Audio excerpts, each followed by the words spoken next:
Okay, so over the holiday weekend, some things happened that I wanted to comment on. It's kind of why I'm using Monday to just kind of catch up with some of these stories, and I couldn't believe what I was seeing when it came to what was happening with Elon Musk, with with Google, with Apple. I was taken aback, and then I put some thought into it. I spent some time with some people who were also thoughtful over the weekend, talking about it on some of their streams, and I don't see it as likely. And what am I talking about? Of course, I'm talking about Elon Musk and the controversy of the app stores with both Google and Apple. I don't see this erupting. I think it's a lot of nonsense, and let's talk about why. Let's walk through some timeline and take some logical steps here. All right, here we go.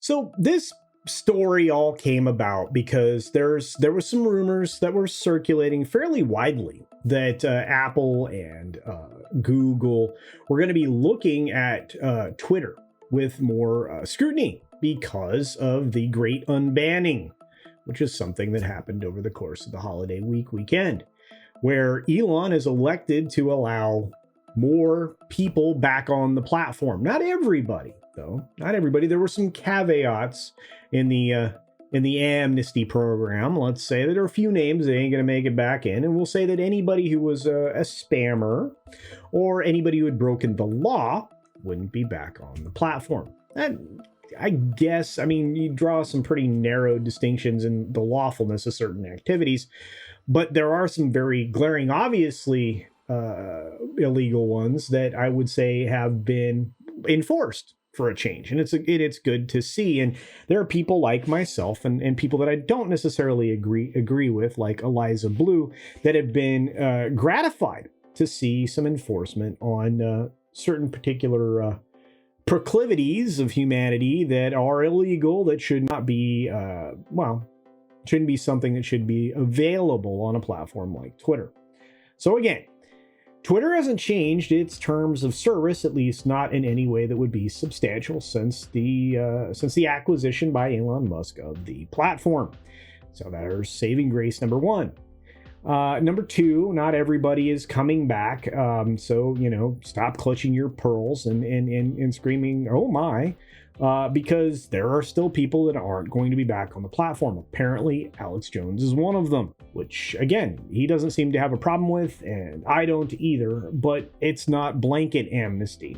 Probably the best way to say it. Regardless, somehow this rumor got started. Elon Musk is going to be in a pitched fight with Apple and Google, which could result in Twitter being removed from phones. I just don't see it happening. Reason number one, though, for it not likely happening is the fact that, well, it would further expose the duopoly that exists when it comes to Apple and Google. They operate two of the app stores, or I should say they operate the two app stores, which is not cool. They control the entire market. That's problem number one. They're already drawing scrutiny for that very practice. Problem number two, they control the silent, secret, or otherwise hidden internet tax that you pay on things that you buy through the app stores. For the Android side, I think the average is 15% of any of the purchases that are made for apps and things like that for the phone. For Apple, it's much more severe, I believe, at 30%, which is rather stiff and unfair, and essentially makes things cost more for pretty much no reason. And again, everybody's argument is safety and security. Well, it only goes so far. And if you intend to sell things or provide things to people, you should have been providing them with safety and security from the very beginning. And there's no way that it costs 30%. Anyway, so we'll step away from that. Now, exposing those two specific things to prying eyeballs that are already looking at them, not just in the United States, of course, which there's a renewed vigor with.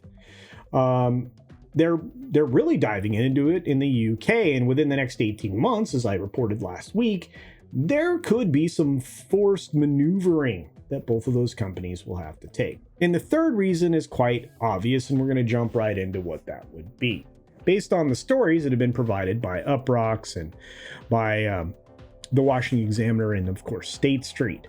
But what happened is, as these rumors started to unfold, is you had somebody named Liz Wheeler out there in the world saying, if Apple and Google boot Twitter from their app stores, this is a good question, should Elon Musk produce his own phone, his own smartphone? Half the country would happily ditch the biased, snooping iPhone and Android. The man builds rockets to Mars. A silly little smartphone should be easy, right? That particular tweet on the 25th got a whole lot of traction, and for good reason.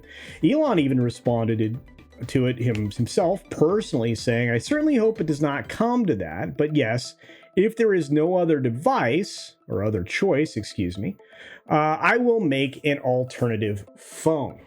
Well, there you have it. Let me tell you, I'm rejoicing because the rumors of the Tesla Pi phone have been very intriguing. Of course, it's always been speculative. It's always been done by, the content scam channels and things like that. But if he put his mind to it, you don't think he could put a phone deal together in a weekend? You don't think he could buy some little small cell phone production company and, retool it to fit whatever it was he wanted to produce?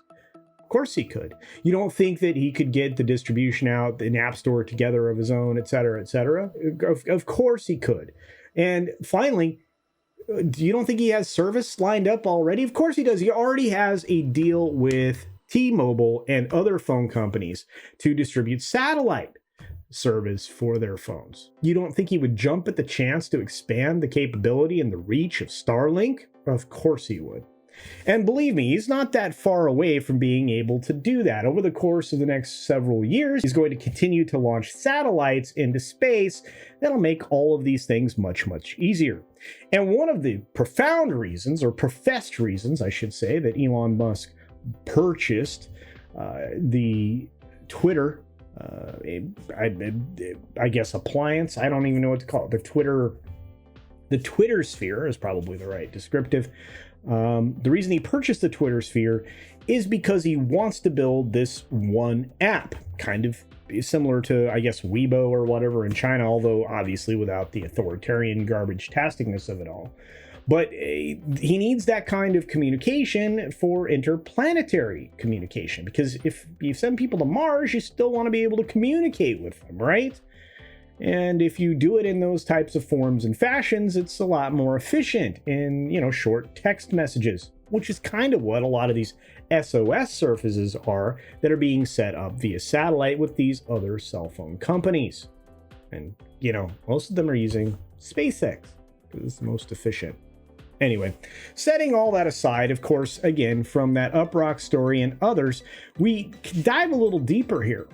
Regardless of what the tensions are between Apple, Alphabet, and Twitter, I, first of all, can't imagine that it would get in the way of some existing deals. And Google just signed a deal with Musk not that long ago that ties them pretty closely together. And I don't think, since, again, there's some friendship there between Elon and some of the people at Google, that they would want to unwind that. I don't think that would be good for anybody's business. But clearly the most important thing that was baited from Elon was his response to Liz Wheeler in the first place, because it prompted her to start a poll, which I'll share with you. Over 120,000 respondents at the time of publishing the Examiner article on the 25th found that 51% would switch from whatever phone they're using to Elon Musk's new phone if given the opportunity. Lots of jokes, of course, happened, like, the batteries burning up, etc., etc. And while, again, batteries can, have problems from time to time, and believe me, I know that that's the case because I had Apple devices where, let's say, my laptop all of a sudden had a giant bulge.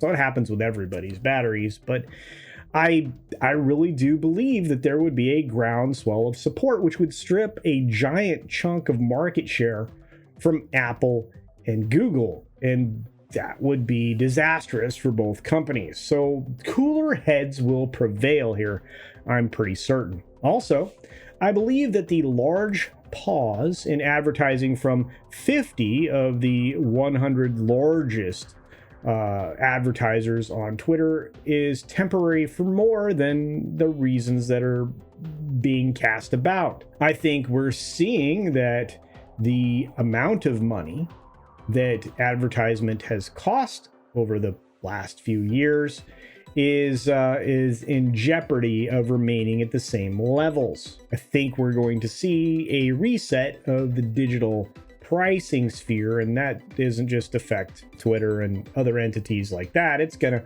affect these streaming services who just launched their new ad tier and all of the linear products that have been out there in the world before. And I think it's one of the reasons why you're seeing renegotiation for sports rights deals perhaps not going to include a lucrative bonus for past performance. And that's probably the nicest way that I can express that. And we're definitely going to discuss what's happening in the sports rights arena later this week. But hey, what do you think? Do you think that there's any chance that Apple and Android pull their permission for Elon to offer Twitter on their app stores? I don't think so. It could happen. It's probably highly unlikely if you think about it for 2 minutes.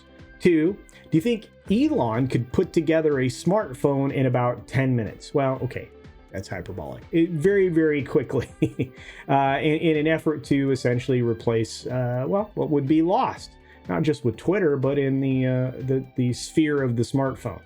Well, I absolutely think that would happen as well. And finally, I'll ask you, would you buy an Elon phone? I can tell you I would, almost right away, the minute they were available, because that's how much I want to support what Elon is doing and giving us other paths forward, which don't include a lot of agenda baloney sausage. But hey, those questions to you. Please utilize the section down below and let me know what you think. With that, please support other independent creators here on the platform. They're going to cover similar stories, maybe in a slightly different way, and that's always valuable to come across. Be sure you like, share, subscribe. Make sure you check that bell for all notifications and share all the content that they produce that you think would be valuable to someone else, just like I hope you do with mine. And with that, be sure to take care of yourself, take care of others, wash your hands, of course, because it is good hygiene. And until next time, bye.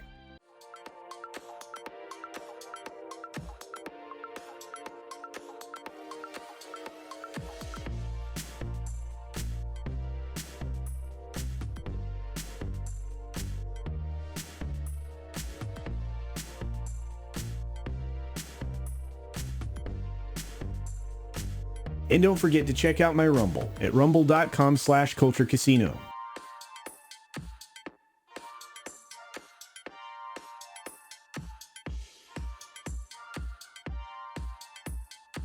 Thanks for visiting today.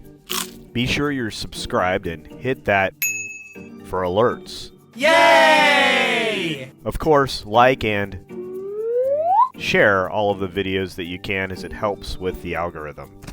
Have a great day.